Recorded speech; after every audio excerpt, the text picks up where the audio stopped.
Am I the a-hole stories? Would I be the a-hole if I go to my younger daughter's wedding? My younger daughter, Haley, 28 female, is marrying my older daughters, Jennifer, 30 female, ex-fiancé, Sam. Jennifer is mad at me because I'm going to Haley's wedding. She says that I'm condoning her bad sister's behavior as always, but that's simply not true. When the wedding was called off, and we found that it was because Sam and Haley were dating, I called Haley immediately and I asked her to rethink the relationship. Not only for her sister's sake, but also because, if he could do it once, he could do it twice, and I didn't want her to get hurt. She reassured me that that wasn't the case, that they were meant for each other, and had known this for a long time, so I left it at that. I spoke to Sam, too. He apologized for any hurt he may caused, but said that it wouldn't be fair to marry Jennifer, when deep in his heart he knew that he was in love with Haley. They've officially been together for a little over a year now, and they truly seem happy and in love. My husband is supporting Jennifer.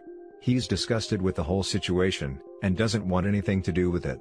At one point he announced that he wouldn't be giving Sam his blessing, or walking Haley down the aisle. I don't like what this household has become. This is the first Christmas we haven't spent together as a whole family. I don't like the situation any more than my husband or Jennifer do, but they don't understand that ignoring the reality of it doesn't make it go away. When he had said that he wasn't walking Haley down the aisle, she was devastated. I asked my husband if he was willing to risk his relationship with Haley by not walking her down the aisle. Jennifer accused me of trying to twist him to my side.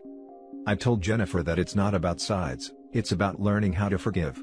I've told her that it's been over a year now since her and Sam broke up, and she's been bitterly jumping from relationship to relationship because she's so focused on Haley and Sam, and that if she never learned to forgive them, she'll never be at peace.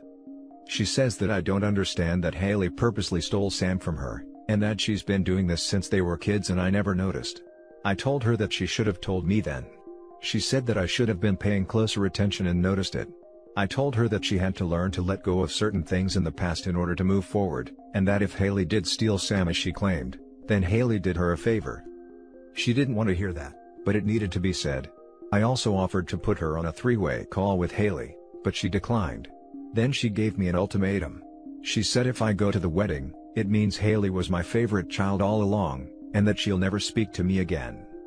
I told her that I'm going to the wedding, just as I would have gone to hers if she was in that situation. She said okay and hung up. Later, my husband calls me from work telling me she called him crying. Edit. I wanted to answer some questions here. Question: were Sam and Haley having an affair, or did they start to date after the wedding was called off? I'm not really sure. I never asked for details, and I'm not sure I really want to know either. From what I've been told, Sam came to Jennifer and told her that he couldn't marry her because he was in love with Haley. Question: when I spoke to Haley, why didn't I tell her she was wrong? Because if she doesn't feel like she's wrong at the age of 28, then nothing I say will convince her otherwise. We've all known what's it like to be in love with someone that people we care about don't like. And how did that turn out? Despite warnings, we had to see it through to the end and suffer the consequences. Because I loved her, I still warned her, but it's up to her to make the decision for herself now. Question: why am I supporting Sam and Haley's relationship despite the hurt it causes Jennifer? I'm not supporting the relationship, I'm supporting Haley. Not because of what she did, but because of who she is. That's my daughter, and no matter how much I disagree with her or Jennifer's actions, I carry them, both of them, inside me, and my love for both of them is unconditional. I've supported and comforted Jennifer to the best of my ability, and I will be here to do so until the day I die, but that goes for Haley, as well. Now for the top judgment. You're the a-hole. Your daughter breaks up your older daughter's relationship by cheating, and you support her over your betrayed daughter? She is the victim here and you're telling her they did her a favor, and get over it and be nice? How did you ever even become a mom? Sounds like her accusations absolutely have merit, and you likely do favor your youngest. Don't be surprised if you lose her relationship for good. Sounds like you've already lost her respect and love. So glad at least her father is there for her. She became a mom the same way her Haley betrayed her sister, by having intercourse. Pretty simple. She then consistently chose to be a bad mom after having the act, the same way Haley is choosing to be a bad sister by having the ex. You're the a-hole, as are Haley and Sam. But that goes without saying. You are treating this as a relationship issue involving Sam, and it's not. It's about Jennifer being betrayed in the most personal way by her sister. As a mom, you can, and should, love and support Haley as your daughter, but that doesn't mean condoning a relationship. She needs to learn there are consequences to such incredibly cruel behavior, one of which should be she doesn't get her dream wedding with universal acceptance. You're the a-hole. Your youngest child stole your oldest child's fiancé, and a year later, is going to marry him. She knew she was going to break her sister's heart. I'm sorry, but no matter what I felt for someone, there is no way I would betray my sister. Not even a friend, never mind family. Your daughter can be as upset as she wants about her dad not walking her down the aisle. To be honest, she needs to suck it up. Upset? Boo-hoo. It's of her own doing and a fraction of the hurt her sister is feeling. You are choosing your youngest by going to her wedding. Your eldest has done nothing wrong, except for be betrayed by two people who should have had her back. If a man ever did this to my daughter, I wouldn't be having much to do with him at all. Let alone supporting a marriage to my other daughter. I support both my daughters. Sadly this is one of those situations where you don't get to support both. You have to choose, and OP has very clearly chosen her favorite, the one who with this terrible man betrayed her sister, and everyone seems to see it but her. How gross. OP, you're the a-hole. Now for the next story. Am I the a-hole for giving my nephew a $50K loan as a wedding gift? I'm 55 male, retired after getting really lucky with investments. I'm not rich, but me and my wife have more than enough to live comfortably for the rest of our lives. My nephew, 24 male, has been putting himself through an ordeal this year. Trying to hold on to his job while also proposing and planning a wedding to his lovely girlfriend, while also planning to buy a house. After doing the math on his purchase, due to HOA rules, he needed another $35K in cash to close the deal. As soon as I heard about this, I offered to lend him $50,000 interest-free as a wedding gift. I told him he can pay it back whenever he can. I know Reddit has a thing about not lending to family, but he's a good kid and he's good for it. No question. My nephew, his soon-to-be wife, and my brother, have all called me to thank me for the gift. To be honest, I'm happy to help out the new couple, so it's not a big deal. My sister-in-law on the other hand, was not so sanguine.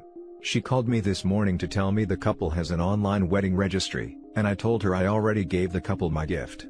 She got very upset with me, and told me that a loan is not a gift since I'll eventually get all the money back. I told her that it is a gift because 1. The loan is interest-free, whereas with a bank, over 30 years they'd probably pay $25,000 in interest. 2. My nephew doesn't need to spend the money, the HOA just insists we have it in cash. Don't ask, he intends to invest it, and should be able to grow it in the coming years. Eventually he can return the principal and keep all the gains.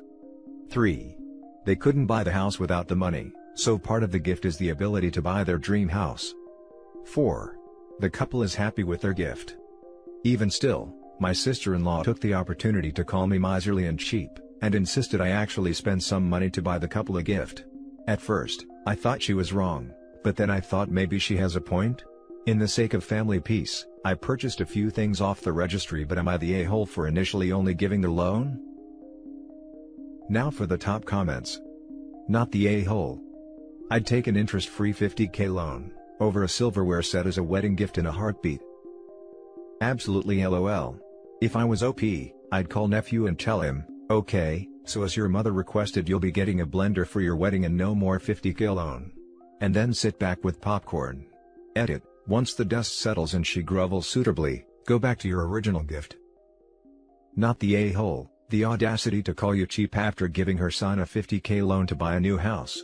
I thought this was going to be a post about them being annoyed you didn't consult them first, but she's just upset because she wants you to buy her kid a second gift?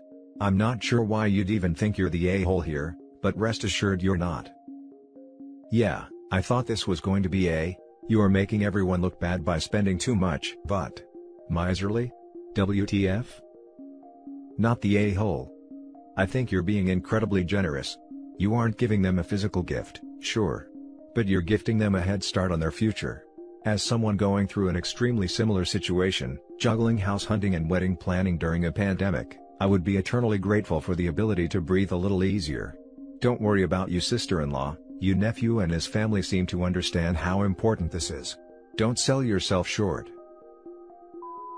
The next story is titled, Am I the a-hole for telling my brother not to contact me again until he gets his life together? Even though I, 27 female, am 10 years younger than him, 37 male, I have always been my brother's keeper. Ever since I was a kid, I noticed my brother was not like other people when it came to his alcohol intake.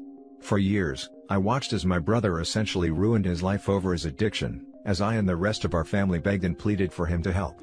We have offered every bit of help, which is just met with anger, refusal, and being told to mind our own business.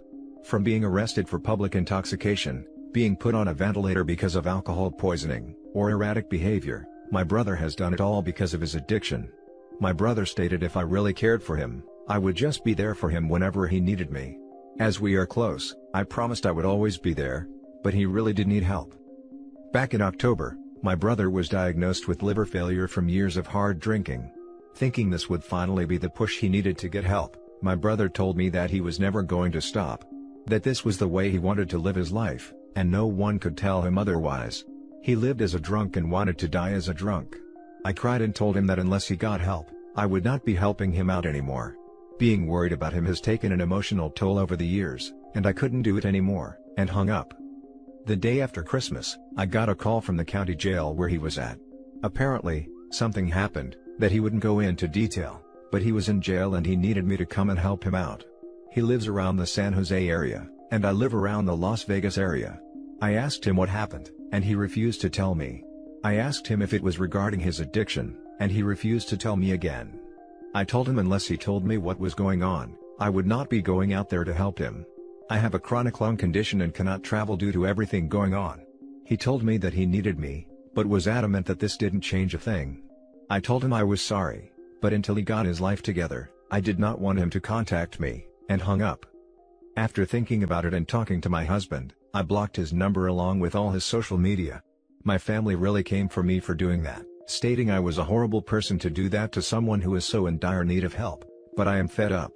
I cannot help someone who doesn't want to help themselves, and after literal years, I am done. None of my other family members decided to step up and help him, but have always expected me to drop everything to help him since I am the closest one to him. So, am I the a-hole for not helping him out? Top comments. Not the a-hole. Your family is hypocritical. They're just as capable of helping out your brother as you are. They're just all comfortable with the scenario, where you're always digging him out of his own manure. Sucks to be him to realize his hole's gotten so deep, the rope you offered him doesn't reach him anymore. And that's his own fault. Not helping someone who spits on your hand every time you offer it, isn't the wrong thing to do. It's the healthier option for you. Absolutely. OP's family wants her to keep herself perpetually lit on fire to keep her brother warm. Not the a-hole. Join Alcoholic Anonymous. You can't make someone want sobriety. You also can't destroy yourself trying to get him sober. Only he can do that. Your family is wrong to blame you, he's the addict. You've reached your limit and you have to let him find his sobriety. Enabling him hasn't gotten him sober yet. Not the a-hole. You are not obligated to enable your brother's addiction. Exactly. OP, your brother has never dealt fully with the consequences of his addiction because you were always there to cushion his fall. This has enabled him to stay an addict. Now I'm not saying this is your fault, but you are a piece of the familial puzzle that's helping him to stay this way. It is way past time for him to find out what happens when he truly has to solve this problem himself. Often that's the only motivator to change. Think about it, why would he change now? He knows that you'll always help him up when he falls. It sucks and it feels counterintuitive, but it's the only way. I second, or 42nd, all the fellow Redditors that recommend Alcoholic Anonymous. They can help you see this cycle and break free of it, while feeling good about yourself and your decisions. My partner's brother is an addict too, and we have kind of a mantra about it now: nothing changes if nothing changes. Best of luck to you. Now for the last story. Am I the a-hole for not sharing money I have saved for my niece with my wife's nephews? Back in 2000, I had the fortune of winning a lottery.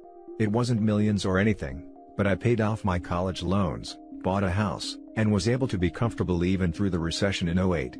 When my niece was born 3 years later, I immediately loved her like my own, and decided she would have the same head start I did.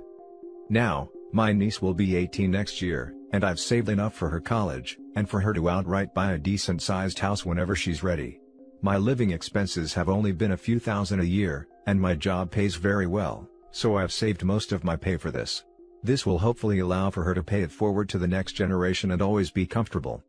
The issue is my wife. We've been married 8 years, together 13. We've had multiple talks, and have agreed to keep our finances mostly separate, mainly because she had a financially abusive relationship before we got together. We have a shared bank account for our few expenses, vacations, and buying gifts for loved ones. Otherwise, savings, retirements, everything is separate, to the point where she didn't even want me to add her name to the house. Neither of us wanted kids, so that's not an issue. I'm happy with my niece, and my wife is happy with her 3 nephews. However, one nephew is the same age as my niece, and is freaking out about what he's going to do, since he didn't get a scholarship he was hoping for since he's graduating after next semester. My wife and I were discussing it, and I asked if she had saved up anything. She was surprised by this idea, and asked what I meant. I told her what I had saved for my niece. And now she's demanding I split it. There would still be enough for her to go to the college she wants, just not buy a house. I'm not happy with this. My wife has also had very low living expenses, and hasn't saved anything for her side of the family. I'm happy to give the kid gifts, but I want my niece to never be scared of debt or being homeless. Am I the a-hole for refusing? Edit, quick edit to clarify some things. My wife moved in with me after 2 years of dating. Ever since then, the only expenses she's had to pay are half of utilities, half of groceries, and half of our fund money. Both of us contribute about 10 to 15K a year to the household depending on what our vacationing plans are, and the rest of the money is ours to do with as we want. I know she had some debt when we first got together, but she finished paying that off years ago. Other than those combined finances, no, we really don't talk about money. Her request to keep things separate, and so long as neither of us are gambling addicts, we didn't really need to know what the other does. Finally, I really don't consider her nephews mine. I've met them all of 2 times, while I see my niece multiple times a week. The difference in living on different sides of the country, I guess, and my wife doesn't really talk to them on the phone. Her and her family text all the time, but since they're not big phone callers and I haven't been added to the group chat, I'm okay with not having a relationship with them. My wife has, before, expressed liking the fact that I'm not close with her family, since her abusive ex was friends with a lot of them, and it was hard to separate her life from him once they broke up. So these people are pretty much strangers, so I don't consider them family, but my wife's family. Now for the top comments. Not the a-hole. Wife, I was financially mistreated in past relationships. Separate accounts / savings and so forth. You, okay. Separate finances. Wife, you have that much saved for niece? Gimme. You, nope. Wife, surprised Pikachu and angry face. Me, LOL. Stand your ground. Hit the nail on the head. Also stated in the comments she wants the money he saved spilt 4 ways. 1/4 to the niece, 3/4 to her 3 nephews. That's not how this works. Wife is an audacious a-hole. OP, tell your wife, since the finances are split, there is no need for any further discussion. The money is for your niece. Good day, in my Fez voice. Not the a-hole. My wife and I were discussing it, and I asked if she had saved up anything. She was surprised by this idea, and asked what I meant. I told her what I had saved for my niece, and now she's demanding I split it. Unless I'm misreading this, you didn't mean she was surprised to find out that the fund you'd been saving for your niece since before you even met her, wasn't some universal fund for all relatives, hers and yours alike, but more, she was surprised at the general idea that one could save up money and give it to a family member in need. And then, having made no efforts nor sacrifices over the years to put together such a fund on her own, decided she had some kind of say in yours. And again, in a fund whose existence predates her initial appearance in your life by years. You're reading it correctly. She hadn't thought of saving money for her family. She's saved a lot in stocks and her 401k, and the retirement accounts, but not a lot for her family's future. Not the a-hole, your wife has no right to demand money from you for her nephews. When she was in the financial abusive relationship, was she the offender? She was the one mistreated. So, we shared the handful of things to share money for, vacations we want, the handful of living expenses we had left, things like that. I don't fault her for not wanting to combine, but yeah, this just leaves a bad taste in my mouth. And that's it for this video guys. If you have thoughts to share, leave a comment below. Don't forget to hit like and subscribe if you like this content. I'll catch you in the next one. Good day everyone.